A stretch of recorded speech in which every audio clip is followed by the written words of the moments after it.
This episode is brought to you by SS&C Mineralware. Are you managing mineral assets and feeling overwhelmed? Unsure if you're getting paid what you're owed? SS&C Mineralware is here to simplify the management of your minerals, royalties, and non-operated working interests. Mineralware's out-of-the-box features give you the tools you need to visualize and keep track of all of your assets in one place. Mineralware lets you know in seconds where your interests are, what's active, what acreage is open for lease, and if you're getting paid what you're owed. With Mineralware, you can even automate your revenue and JIB processing and eliminate tedious manual data entry, allowing you to focus on more pressing issues. Thousands of mineral owners rely on Mineralware to keep their mineral management simple, automatic, and all in one place. Take control of your mineral assets today with SS&C Mineralware. To see a demo, you can visit their website at www.mineralware.com. That's mineralware.com. Are you ready to make the most of your oil and gas mineral rights? Welcome to the Mineral Rights Podcast. Get the knowledge and resources you need to manage your minerals and royalties. Here is your host, Matt Sands. Hello and welcome to the Mineral Rights Podcast. I'm your host, Matt Sands, and I'm joined by my co-host, Justin Williams, and we're here to help you make the most of your minerals and royalties. In this episode, we're going to talk about the latest oil and gas and mineral rights news for May of 2026. And, it's certainly with everything going on in the world, there's plenty to talk about, Justin. No lack of news, that's for sure. And I think the hardest part right now is not getting whiplash as things change so quickly because we're seeing, evolving stories every day. Yeah, every day it's something new, and we're going to break down the latest news as we sit today, April 29th, 2026. So by the time you listen to this, things may have shifted slightly, but at least we're trying to keep you up to date with what we know today, and then what the market is saying is what's going to happen in the near future. Either way, I think, depending on which direction this conflict in Iran goes. But Justin, you want to talk about this first article, which is not per se related to Iran? It's interesting. This has really been a hot headline we've been hearing a lot about, but the article says OPEC will survive the UAE exit, but medium-term supply threat is a real issue. OPEC and OPEC Plus groups are not expected to falter following the abrupt but not necessarily surprising exit of one of the biggest producers, the United Arab Emirates, according to the consultancy Energy Aspects. In a surprise announcement on Tuesday, the UAE said it would be quitting OPEC and the wider OPEC Plus alliance effective May 1st to pursue its national interest. For years, the UAE has been working to boost its crude oil production capacity to 5 million barrels per day by 2027 and has frequently clashed with its fellow OPEC and OPEC Plus producers over quotas. UAE has insisted that it should be allowed to actually use more of its growing spare capacity. And Matt, this has been a lot of talk in the news. Yeah, this is one that's interesting because it's kind of the first time that I've seen that dissent within the OPEC kind of going outside of those talks, and that country saying, well, that's been great. We're going to go do our own thing. And what this really means for global oil supply is that UAE may have been somewhat constrained in the past by a oil output quota.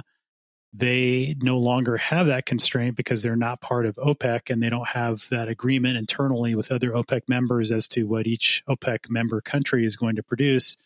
They're like, that's great. We're just going to go do whatever we want. And what it means potentially, to the extent that they have some spare capacity, that they would likely increase production. They have said that they're going to be, quote unquote, responsible producer. They're still going to look at what the market's telling them, and they're going to respond accordingly. But, ultimately, I think it weakens OPEC in the long term, and it is a big blow to that, the power of that group. But I think, in the short term, it's obviously not going to have a ton of impact given the much larger supply disruption that we're seeing with the blockage of the Strait of Hormuz. And, UA can pump more, all they want, but they're probably not going to be able to get much of it out of the Gulf. And so until that crisis ends and the Strait of Hormuz reopens fully, we're not going to see any real difference, no matter what UAE would like to do. So down the road, I think it's going to be more impactful. And, to the extent that they're producing more barrels of oil think long term, once all of this shakes out in a couple of years, obviously there's some significant downward pressure on oil prices because of excess supply, which we were seeing before this supply shock. And that's why prices were barely hovering above, $60 a barrel, here in terms of WTI. And I think, long term, it's going to put downward pressure on prices. Not that much, but a little bit, because they have been sort of the driving force in the market back in the day. And that is further eroding with UAE's departure. Absolutely, Matt. And now on to the next story here that ties in. This one, oil up 5% as U.S.-Iran deadlock signals longer energy shock. And Matt, I think we kind of saw this coming. There's been a lot of talk about it as it's evolved. But the article says oil prices climbed 5% in stalled negotiations between the U.S. and Iran raised fears of a deeper, longer-lasting energy shock, with no progress reported between Tehran and Washington. The market is no longer pricing the disruption as a short-lived front-month squeeze, Ole Hansen says from Saxo Bank. And instead of just the near-term prices raising, longer-dated contracts have moved sharply higher. 2027 is up 25% to 78, and 2028 up 16% to 74. So, Matt, basically the market is pricing it into the futures.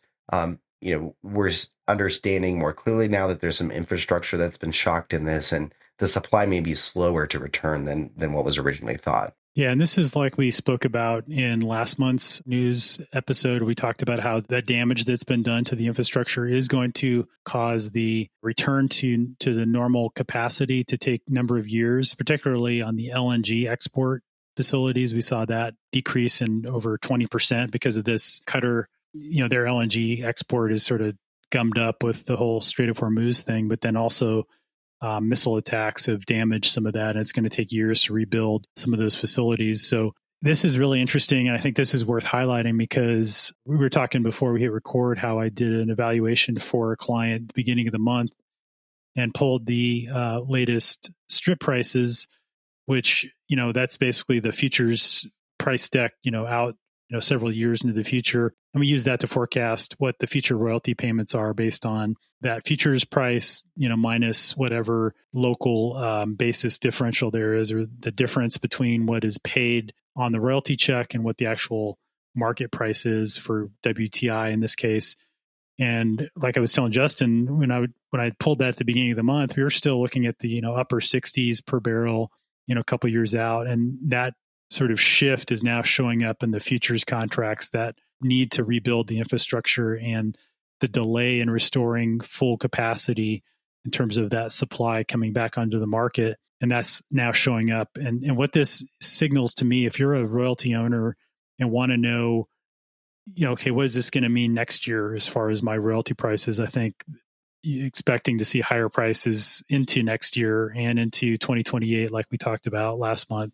Just because of those facilities that were damaged. And that tick up of 25%, that's pretty huge. That's a really big increase. These normally don't change that much out in the future, month to month or week to week. As you look at these different price decks, normally they're shifting up a few cents here and there, but, shifting up $78 into 2027 and then to $74 into 2028 tells me that, when we think about budgeting from a royalty perspective, that you can expect to see oil prices, between where it's at today, which is above $100 a barrel, which I think is going to come back down as soon as the Strait of Hormuz reopens. But, it's not going to come down below, I don't think, the $75-ish a barrel range, which is kind of what the market is showing with these futures contracts being priced where they're at. It's interesting, man. I went and we were talking a bit before we record about there being a lot of headlines talking about the difference in the physical price and the paper price of oil. And, I'm sure pricing into the market has some effect on that. But the reality is the refineries are paying more per barrel than what the market's necessarily saying because of the cost to them to keep the refineries open, to keep things running. So there's that a strange thing going on in the market that doesn't happen very often. And Matt, we were talking about that. I don't know that I've seen it before, and I've certainly not seen them talk about physical versus paper. So I think it's worth talking a little bit about what that actually means. Yeah, that's a great point. I'm glad you brought that up because I'd always sort of mistakenly thought that front month futures contract was the physical price of oil was, and traditionally that's been pretty much the case. There's been a very small differential. It's, a few cents here or there, maybe a percentage or two at most, but not I think we saw something like 30 or so percent difference between physical price for Brent crude in particular. And this is where we're seeing the biggest spread, because that's where they're feeling this the most acutely, is countries that are dependent on Middle Eastern crude oil exports.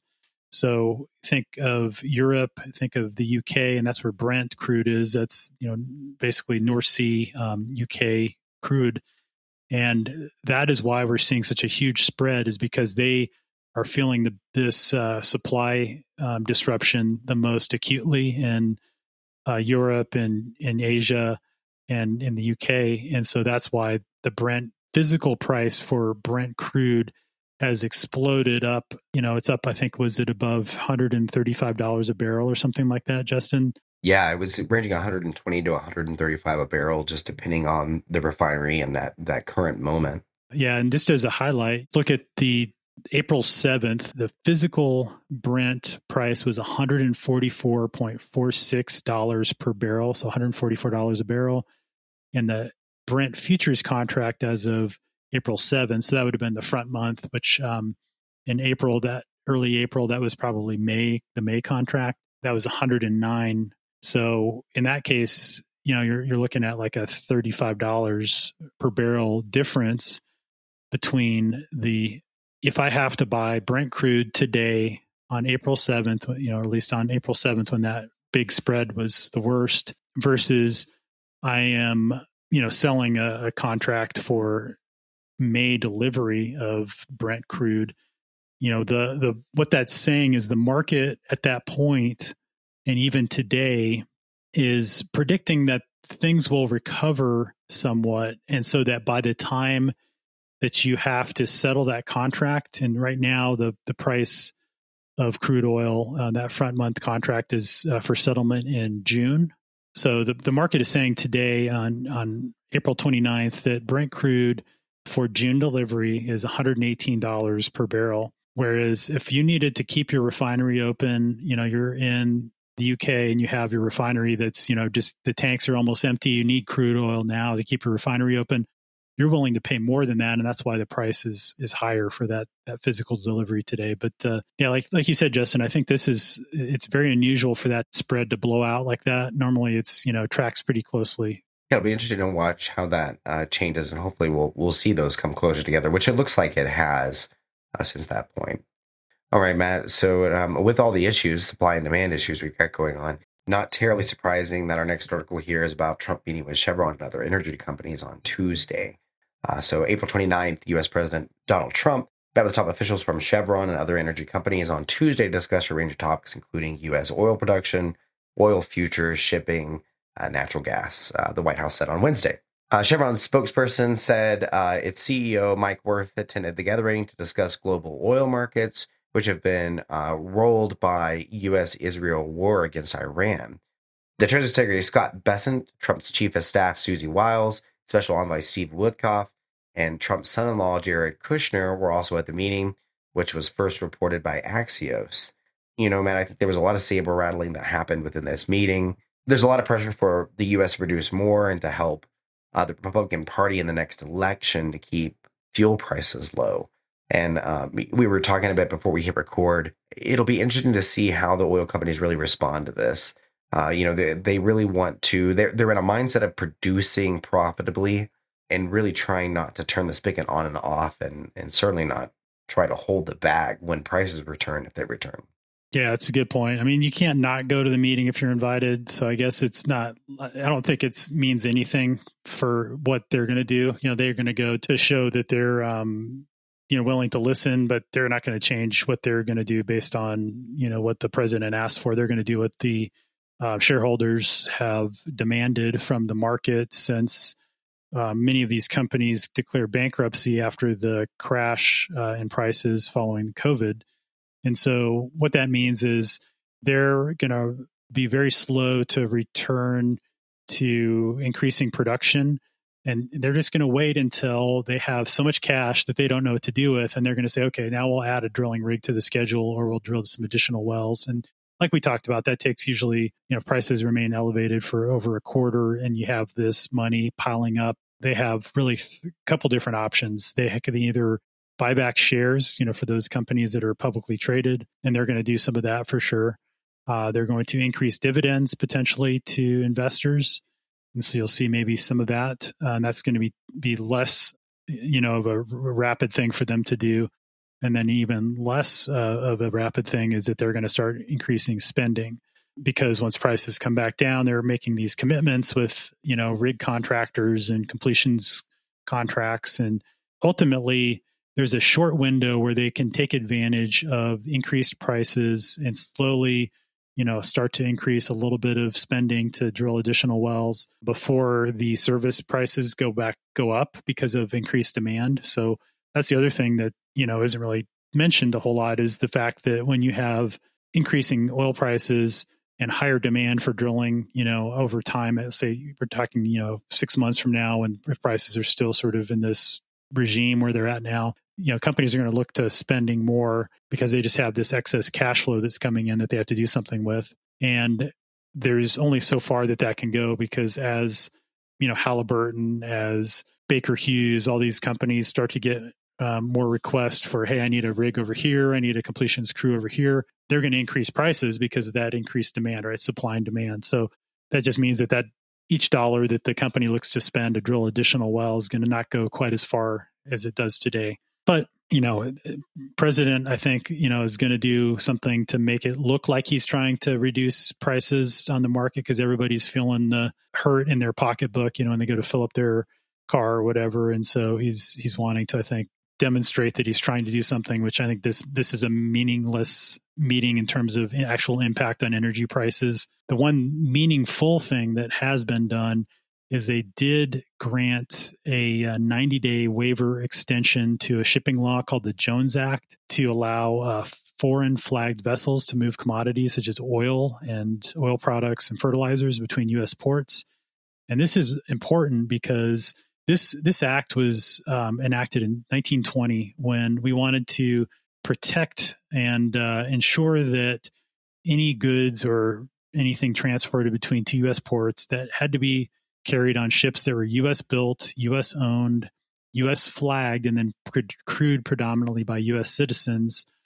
And that was to protect the domestic shipbuilding industry, which was, I think you could say, it was probably pretty strong in that time period in the 1920s. Since then, it is just a blip on the radar. We do not produce, the ships that we need, certainly like oil tankers and things like that. That's why you see those flagged by other countries, is because they were produced in China or wherever, and then they're flagged in different countries. And what that's meant is, because most of those oil tankers are foreign owned and foreign flagged, that we couldn't ship oil from like the Gulf Coast, where we have an excess amount of oil, to the East Coast or to California, where we need that because of local political decisions to not connect, that part of the country with the rest of the oil infrastructure. They are like an island from an energy point of view. And California particularly is the victim of their own decisions, because they used to produce a ton of oil, enough to meet their needs, plus to ship some out and export it. Since then, they've cracked down on new drilling and things like that. And so that means that they're shutting down refineries, and they're shutting in production, and its production is decreasing. In order to meet their demands there in California, they need to import oil from foreign countries, and they've done that over the past several years, and it's just increased over time. But now what this means is we could meet our own energy needs during this supply disruption, rather than California or New England having to import oil, which is going to be very expensive if they're having to import it from another country because of the Jones Act. So now it means that they could load oil on a tanker in the Gulf of Mexico and then send it to those places, and hopefully resolve some of the local price spikes that we're seeing because of that supply disruption, in the Middle East.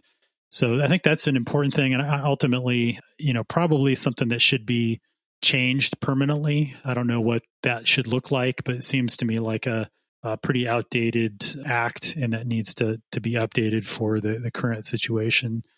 And certainly with U.S. LNG export capacity, this whole thing, the same also applies to gas. And so, where you have a lack of natural gas in New York, for example, because they've banned fracking and they have a ton of it there, but they just chose not to develop it, that with U.S. LNG export in the Gulf Coast, they could send a LNG tanker up to New England to offload it to supply that instead of having to heat with crude with heating oil or things like that, or to pay extra high prices. So, it needs to change. But, this whole Middle Eastern supply disruption has really gotten the ball started with at least delaying or putting a waiver in place for the Jones Act for now. And I'm sure, man, as these oil and gas executives come to these meetings, they certainly have a spends list of the things that they're going to bring up. And maybe this was one that the industry thought could help ease some friction. So it'll be interesting to see how that goes. All right, Matt, last but not least is rig count. And it's looking much better than it was, a year or two ago. We're up a total of 2 units this week, 2 in Texas, 1 in Oklahoma, down a couple units in New Mexico. So pretty flat overall. Yeah, I think it's up 2 overall. Week over week, we're up to 531, which is, I'm not sure if this uptick is starting to be as a result of the increased prices. It's probably not quite yet, but, wouldn't be too surprised to see it sort of tick up a rig or 2 every few weeks if prices sort of stay where they're at, as the more nimble producers start to look at ways to drill additional wells, with some of the additional revenue coming in.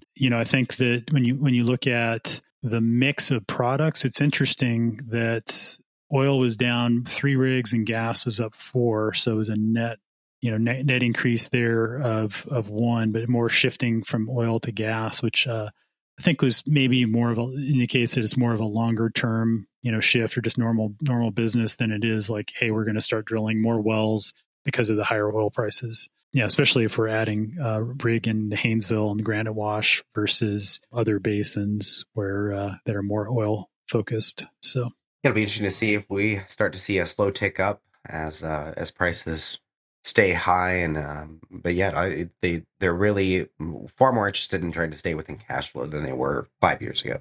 Yeah, you absolutely hit the nail on the head there. So with that, we'll wrap up this month's news episode. As always, you can find links to the articles and some of the resources we talked about today in the show notes, which can be found at mineralrightspodcast.com. And if you come across an article that you think is interesting and you'd like us to feature in an upcoming news episode, you can send it to feedback@mineralrightspodcast.com. With that, we'll wrap up and say thanks again for listening, and we'll see you in the next episode. Thanks, Justin. Thanks, Matt. Thanks so much for listening to the Mineral Rights Podcast with your host, Matt Sands. Don't forget to subscribe and share at mineralrightspodcast.com. The Mineral Rights Podcast should not be construed as investment, legal, or tax advice. All information is believed to be from reliable sources. However, we make no representation as to its completeness or accuracy.